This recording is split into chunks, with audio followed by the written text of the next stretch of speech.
This is the Blitz Breakdown. What is going on, everyone? Happy Fake Ruby Tuesday. It's the Blitz Breakdown here, WPRI 12 Plus. I'm Eric Rueb of the Providence Journal. JP Smolens, he's over in France right now for a wedding. So I brought someone else in who looks like a serial killer. It's Jake Rousseau from the Providence Journal, my coworker. Thanks for having me on. JP, I hope you're having a great time in France. This is what happens when me and Jake get together. I roast him. He makes fun of me because I'm old. And we don't talk about how this might be the second time we're recording this because Jillian didn't record the audio. But we're not talking about that. We're not talking about that. Well, you know what we are talking about, though? High school football. What a week. Week 4. Unbelievable. We're going to talk about LaSalle Hendricken. Don't worry. We're getting to that. Second segment. Lots of Hendricken LaSalle talk. But we got some other games. Some other big games were on the schedule. Starting with South Kingstown West Warwick, a rematch of the Division II Super Bowl. Super Bowl last year, boring. This game not. Jake, you were there. I mean, what'd you think of the game? Yeah, I think SK and West Warwick, we're going to see a theme this week with great games, and this one was no different. 14-12 final in favor of the Rebels on their home field. They just made more plays when you got to have them. They won the got to have them plays, and when a game's that close, when it's a championship rematch, and you need to tilt the scales one way, the gotta-have-it plays, you got to win those, and SK did. SK's got a guy that certainly helps. Dante Pino. Yeah. I mean, he clearly hasn't gotten worse. He's playing football right now. Right. He's one of the best two-way players in the state. He, short yardage, 2-point conversion, scored the opening touchdown. Dante certainly has not taken a step back, let's put it that way. This offense, I mean, I think we've seen South Kingstown early. When this run game gets going, he just powers through everyone. He's not a you can tackle him solo kind of guy. But when he's off the field, South Kingstown, they're still trying to work on some things. A little bit of regression when he's off the field. And what do the Rebels need to do to change that so they can take this team to that next level? Right. He had a spell last year with Jordan Chalou. He doesn't have that this year, and it's hard for someone to play that many snaps, play both ways. Well, he's playing big snaps, too, on both sides. That's the thing, too. It's not just there's no plays off. On defense, he's their leader. On offense, he's their leader. Right. I just think they need to maybe it's open up the pass game. I know that SK doesn't particularly want to do that. They want to win a 14-12 game with 160 yards on the ground. But when Dante's off, find a way to move the ball because the young man needs a spell. But with that being said, SK's bought into this identity. They want to run the ball, and they do it so well. And win as ugly as possible. And credit to them because it works, right? That front five, they're mean, they're tough, they're big, and they move the ball. And we talk about identity. Coming in the year, West Warwick, great season last year. James Branch, throw the Wizards on his back. Unbelievable year. He graduates. I'm like, well, that's it. Good job, West Warwick. You guys are going to stink this year. Wow, I was wrong. What's going on with the Wizards right now? Because they're playing some really good football. It's the same thing as SK. They want to run the ball. They have this mean, tough identity. And Nathan Petrarca, he transfers in from Coventry, sits out for the first 2 games. I talked to him afterwards. Great young man. He was like, we didn't get the win, but I think the way this game went, if we see SK again, we know that we can play with them. And credit to him, I had him get like 22 carries for over 120 yards. I mean, just between the tackles, just as tough as Dante to take down. Yeah, Petrarca, one of those guys. I wrote about him early in the year, just one of the players to watch this year. And I know some people in West Warwick were like, well, you didn't see anybody from West Warwick. We wrote about Nate Petrarca. You know why? Because he was a dude at Coventry, and it looks like he's finding his flow in this team. I mean, is West Warwick, we know SK can compete in D2. Can West Warwick, are they going to be kind of in the mix again this year? Is this team's legit? Absolutely. That Friday night was the great example. And, we talked about Dante having a spell. Petrarca has one in Nick Andrew, but he was hurt on Friday night, hoping for the best for the young man. But West Warwick, when it comes down to it, I don't want to tackle Petrarca. I don't want to go against that offense. It's a good team. Yeah, it's going to be fun to see how Division II plays out. Obviously, Wesley playing really good right now, but there's a lot of teams in the mix, and I think the gap's a lot smaller than some people think.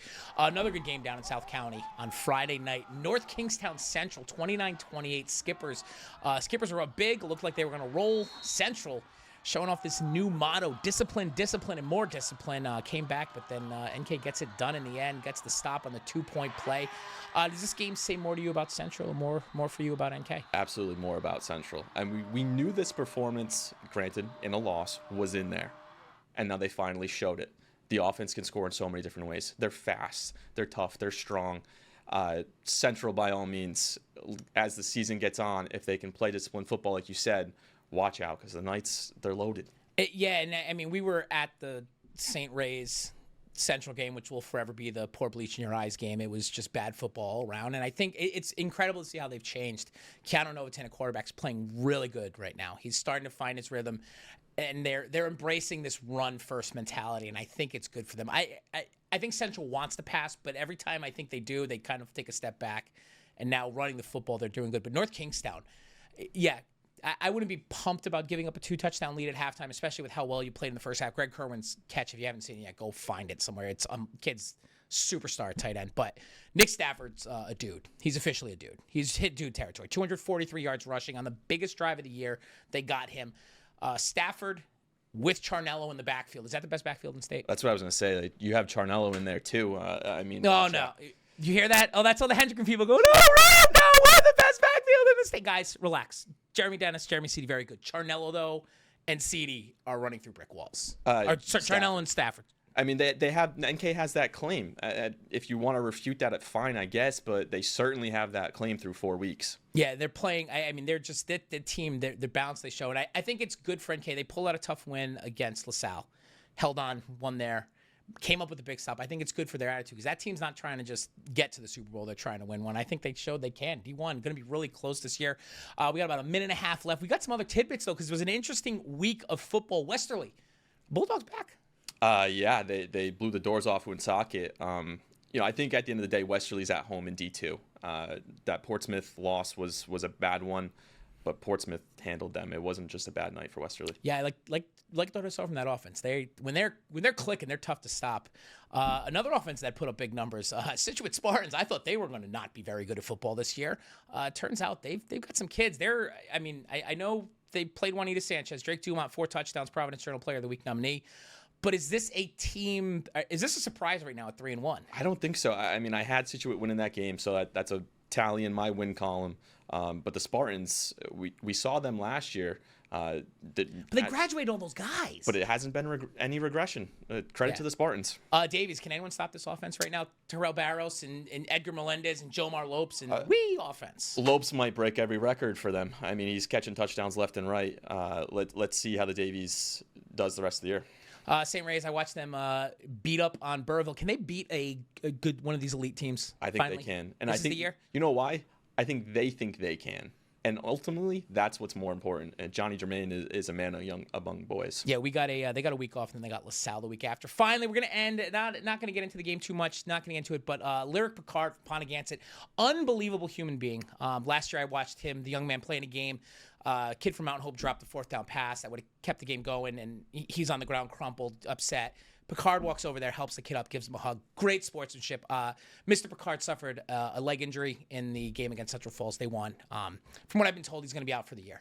And you hate to see any kid get hurt, but especially a kid like this who cares about his team and everybody else. He's just a good kid. I just wanted to send some love out to the kid, send the prayers out, and hope we see him healthy sooner rather than later. Maybe we can get him on the lacrosse field this year. But Mr. Picard, we're keeping our eyes out for you. And first segment in the books, and we're gonna take 2 minutes. We'll be back with LaSalle Hendricken talk. We are back here with the Blitz Breakdown, going over the Week 4 high school football games. I am Eric Rueb, joined here by the very handsome Jake Rousseau, my coworker, my adopted son. Jake, there was a big one on Friday night. I was there. I know you were down in South Kingstown, but I was at the granddaddy of them all, LaSalle Hendricken, an overtime thriller. The Rams with the overtime touchdown, Antonio Bearden, the game-winning extra point from Quincy Marina. What a game. What a night of football. I'm sure you were following along with all my Instagram nonsense. Right. We talked about it after the game. You were just blown away by the atmosphere, and rightfully so. It was just, as soon as I got there, hour before the game, packed. The parking lot was packed. Not a parking spot.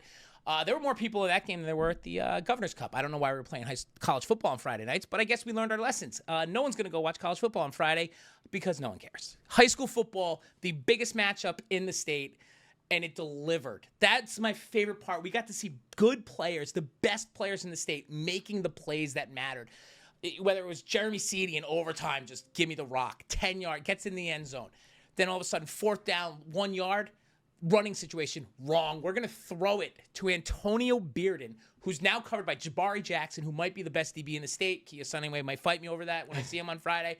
But covering him like a blanket, and Bearden just goes and gets it. Marino, the all-state lacrosse kid, bangs. Just good players making good plays, and I think that's the most fun part when we go to these high school football games. Right, and it doesn't have to be Hendrick and LaSalle. Like, if we could bottle up that energy and drink it as an energy drink, I mean... Probably healthier than Celsius. Johnson Charahoe at homecoming. It's just as fun when the community gets together. There was a packed game for that, and it was a 42-7 game. But we're not going to talk about it. We are going to. Johnson, though, did give me a Johnston polo shirt. I was going to wear it. It's a little cold in the studio for it today. But a really, really good game. And I think kind of looking for takeaways from that. One of the things that stood out to me, LaSalle, they did all the little things that Hendrick normally does in this game. And there's so many plays you can point to, whether it's Antonio. I mean, Antonio Bearden had 3 touchdowns. But one of the biggest plays in the game, I didn't get to talk about it on the Blitz on Friday. I forgot to write about it. That's on me. We'll talk about it now. Sam Perry gets his helmet knocked off late in the second quarter, has to go to the sideline. In comes Braden Ardozzi, who's seen some time. Kid throws a dot in a space like that for a touchdown to Bearden. Like, one of the sneaky biggest plays of that game. And, like, we saw that the entire game from these teams. And it was those little plays. And for the first time, LaSalle made them, and Hendrick didn't. And I was shocked by that. That's my favorite type of game, when big names make big plays. I could have a 14-10 game, but if it's defensive stops, if it's special teams, that's what gets me really going. Well, you talk about special teams, and I don't know if there's a problem in Hawk Nation right now, but Hendrick and special teams was one of the issues. Just clearly they're working on some things, and they haven't had those problems for years. And it was just all these little things that they normally you don't think about that they do, and they didn't do it. And, like, to the point where, like, there were some calls they didn't like. I didn't have any problems with the calls, whether, the CD reaching for the goal line. I think that was a mistake the young man made, trying to make a play for his team, but I think he's going to learn for it. But players in those situations have to realize, don't reach for the goal line, because if it's second down, you're going to get 2 more whacks at it from 6 inches out. Like, he'll learn from that. But they were upset about the Bearden bullied a receiver or a DB who had engaged him.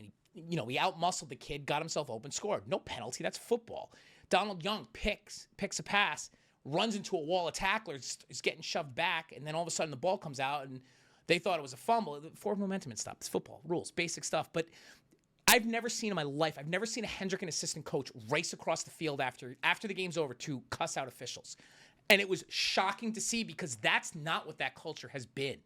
And am I worried about Hendrick? I'm not going to say worried. They're still one of the best teams, but, like, you see that and you're like, oh, things are different there now. Yeah, we can't be doing that with officials. But it just seems like LaSalle through 4 weeks might just be a little bit more polished. The accountability on their side is incredible. Credit to Dan Coppin. Dan Coppin comes in, and this is, I mean, Patriot Way has kind of got overused the last 25 years. But, like, a lot of the stuff, a lot of what they're doing as far as the mentality of the team is very much they're playing for each other. They're playing as one, and it's really cool to see. Whether it's like guys getting subbed out and the support they have on the sidelines, even in the bad moments when things don't go their way, they accept it and move on. And this game, there were some things that didn't go their way, but the plays that did, they just kept moving forward. And you never once saw them afraid. And I think that was big, because for LaSalle, I think it matters that now you've beaten Hendrick, and now you know you can beat them. And now if you play them again, you don't go into that game worried, oh man, I wonder how this is going to. You go in there saying, we can win this game. Well, kind of going off that, they're both on byes this week, correct? Yep. Hendrick only has 2 games left. So do they need to, if there's changes, it has to come quick? Yeah, I think they're going to roll in the form. Keith Crofts, he's done an incredible job with how he runs his show. He's a general manager of this team, basically. He makes sure everyone's right and everyone's doing the right thing. And they're inexperienced up front. The last 10 years or so, they've been bullies up front, so they've just been able to kind of go, all right, we're just going to hand the ball off. They can't really do that now. Their passing game needs to come together. They need some guys to make some plays now. Once this line gets going, they're going to be fine. The defense, fantastic. Defense only gave up 2 touchdowns. Like, you can't have qualms about that. It was good.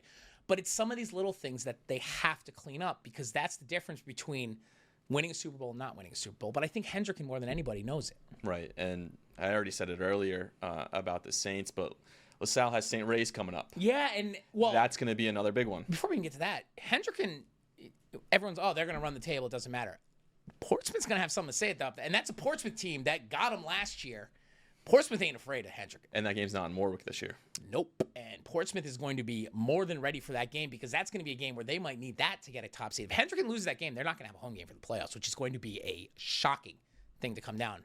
Now, LaSalle, they got St. Ray's. St. Ray's hungry because LaSalle put a whooping on them last year. Right. St. Ray's wants it, but I think LaSalle is more than ready for it. When those two take the field, is Johnny Germain the best player on that field, or is it still Bearden? It's Bearden. Bearden can take over games that in ways that Germain can't, just because of the positions they play. Right.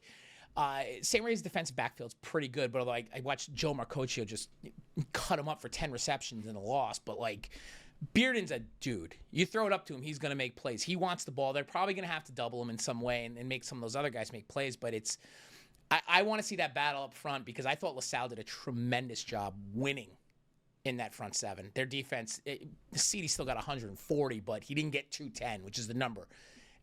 When LaSalle and St. Ray's go, you can't let Johnny Germain run for 200 yards. No, he will. And we're both expecting that to be a high-scoring game. I hope so because I want points. Who does that favor? I think high scoring though favors St. Ray's because Okay. Brendan Cardoso he's got speed that I don't think LaSalle does because they got the 100-meter champ on their team, but Cardoso can fly and it'll be an interesting match, but I think we're seeing this dynamic in Division I, especially after this game. I thought D1 was going to be a kind of a runaway, but Central's now back in the picture. St. Ray's is starting to play. We got a 5-team race right now, and Portsmouth, you're in the picture too. I've always said this. We don't root for teams, but we root for chaos, and parity always brings in a little chaos. So I'm all here for it. Chaos and incredible matchups for the playoffs. And if every game can be like the one I got to see on Friday, I'm going to be pumped because that's what makes high school football fun. You know what else makes high school football fun? Making picks. And that's what we're doing for our third segment. Me and Jake Rousseau picking games. Here's the Blitz Breakdown. We'll be back in 2 minutes. All right, we got one segment left here on the Blitz Breakdown, and it's the one segment that everyone loves and everyone's going to clip on the internet, and everyone's going to roast me if we're wrong. Here's the thing. I'm Eric Rueb, Providence Journal. Me and JP Spallin's been making these picks. We haven't got one wrong. We got Jake Rousseau here. Jake, are you going to get one wrong this week? I've never been wrong, ever. Undefeated, Jake Rousseau, except in the Super Bowl. Oh, no, you did win the Super Bowl. Sorry, Mike Washington. That's my bad. You looked that up, 2015? 2012, not even 2012. close. Oh, yeah, I was close. Well, anyway, we're making picks, and we got a lot of games. We had a lot of great games last week. We got some iffy matchups. Usually we like to break these division by division. There's some crossover games, some buys, so we're going to kind of mix it up a little bit. You're going to get a little crossover here, and we're going to start with a fun one, a game I think I'm planning on being at right now. We got Westerly taking on Central at Classical High School. I covered Westerly Central last year. It was a very interesting game to see, and this is an interesting one for me just to see how Westerly's going to fare against a Division I team and if Central can kind of play and win this game. Yeah, it didn't go well for the Bulldogs last time against Portsmouth. The last time they faced a D1 team. If I could give advice to Landon Huseros to get the ball out quick, but he doesn't need advice. He knows that. Central, big, fast, strong. They should be coming in hot after almost knocking off NK. I'm going to take the Knights, but it should be a good game. Yeah, I'm curious, and I've talked to Mike Washington over the years about his team and how they kind of come into games, and he says, it's easy. He doesn't have to worry about getting them up for LaSalle, Hendrick, and North Kingstown, those type of games. He said it's the other opponents where it can be a little bit difficult, and this is one of those games. Central has to show up. They have to show up, and this has to be a convincing win to show, like, hey, we're this good. Like, Portsmouth put a whooping on the Bulldogs, and that's kind of has to be Central's mentality. We have to do the same thing. I think Westerly's loaded with talent. I think they're very good. Huser's been playing good. They got a good run game. They're good up front. But after what Central did the last 2 weeks, I think I'm taking the Knights. But that's not the pick anyone cares about. Jillian, who are you taking? Central. Jillian, who may or may not have not recorded. We don't know. Sometimes things happen. I don't know. Technology's weird. She's taking Central too. So if Westerly wins, we'll discuss about it next week. Second game, Division II. We actually have a really interesting Division II matchup here. East Providence, alma mater of Eric Rueb. That's me. They're taking on Pawtucket at Max Reed. East Providence, last time I saw them, they got throttled. But they've played good since then. Pawtucket, this is kind of a prove-it game for them. Yeah, and I'm looking at you, Pawtucket. Max Reed should be loaded for this game. There's no reason that place shouldn't be sold out. Pawtucket, like Eric just said, it's a prove-it game, but give me the Townies. I am afraid of the Townies at this point because what I saw, I try to think about that Westerly game is it's a complete anomaly. I think I said that right. Who knows? I don't say words great sometimes. But everything that could have gone wrong did, and everything that went right for Westerly did. So I kind of I don't want to put too much into it. I think East Providence should run away with this game. But Pawtucket's got some dudes. Cooper Markley, middle linebacker, has been fantastic this season. He's really a game changer for them. Their offense coming around. Patrick Storrs playing really good football. I think if it gets into that kind of high-scoring game, I think that really is going to be in Pawtucket's favor. But one thing Pawtucket's had trouble with is these kind of gimmicky offenses, these options where there's multiple things going on. You have to play disciplined defense. I don't know if Pawtucket can do that. They've had trouble with it in the past. Pawtucket, I think they need this win, but I'm taking the Townies. I'm rolling with the Townies. And Jillian, who are you taking?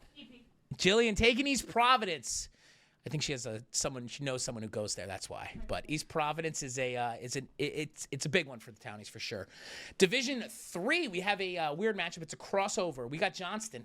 I just saw them on Saturday. They are traveling to take on Lincoln, the Lions. They got one of the wildest offenses to watch, and it's a big game for the Panthers. I think this is a kind of game where I think Johnston has a chance to say, "Hey, we're not just a D3 good. We're good." You've seen Johnston twice now, correct? Yep. What makes them so good? They're awesome uniforms, for one.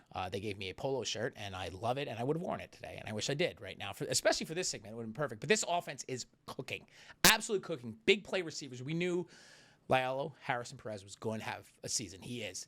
They got Yader Gurleon on the other side. He's been a dude. Mikey Messina he doesn't care who's in front of him. He's going to try to run through people. This defense is playing great. Ethan Archambault's been terrific at quarterback. Kendall Perry's been coming in, spelling it, giving him a little bit of a different look. This offense is flying, and right now, you ready for this? It's been better than Classicals this season. We're going to need to clip that. Yeah, might as well just put that on. But they've been playing better. And I think this is a game where if they show it, this is going to be a, hey, we're here for real game.